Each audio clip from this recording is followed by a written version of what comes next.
The spotlight is on the Jacksonville Jaguars from the Golden Nugget book, and I'm with Kelly Stewart and Tony Miller. The spotlight is not on the Jaguars very often. A 5-11 team, Kelly, last season, 1-7 on the road. Are you buying the Jags, Kelly Stewart, as a team on the rise this season? I'm buying it. It looks like Vegas is buying it. 7.5 is the season total. I believe a little juiced on the over. But like you said, they were 5-11 last year. I think they can get that extra 3 or 4 wins this season. I love Blake Bortles. I've loved him since college. This guy improves every single season. Last year, 35 touchdown passes. Is that what you told me just a minute ago?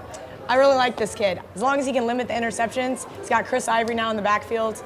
I think this team has the potential to win 8 or 9 games. All right, Kelly's very optimistic here, and she stole all Tony's notes on the Jaguars. Tied for second in the NFL in TD passes, but he did throw 18 picks, Blake Bortles. Do you think he's a real deal? And tell us where you think Allen Robinson ranks in terms of wide receivers in this league. 80 catches, 1,400 yards, and 14 TDs last year. Not many people realize that. Yeah, first of all, I think the Jags are going to be a pleasant surprise. They're going to be much improved. Bortles did have a lot of interceptions last year, threw a lot of TDs, but he's going to cut down on those interceptions with experience. Allen Robinson is his new weapon, probably one of the top 4 receivers in the league. He's going to be throwing the ball to.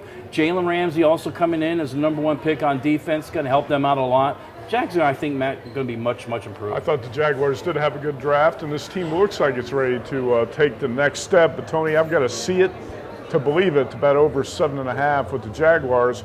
If they're going to take a step up in the AFC South, who's going to take a step back? Definitely the Colts. Colts are this year, Andrew Luck last year. Look what he did. We don't know which one's coming out this year. He's got no running game. I mean, man, I'm not so sure about the Colts at all. A lot of people are high on them, thinking Luck's will come back full force like he did in the past. I don't think so. All right, so you're buying the Jaguars over 7.5? I am. I like the Jags be improved and go over the 7.5 win total. At one point here at the Golden Nugget, you had the Jags win total at 8. Kelly, the Jags opened the season week 1 hosting the Packers. They're 4.5-point home dogs. Are they live home dogs in that game? Everybody knows I love the home dog in the NFL. That line's a little scary to me. I got to look at it a little bit more because I think the Packers are definitely a Super Bowl bound team. I'm really high on them this year. To say the Jags get the outright win week 1 is a little iffy for me. But will you take the 4.5?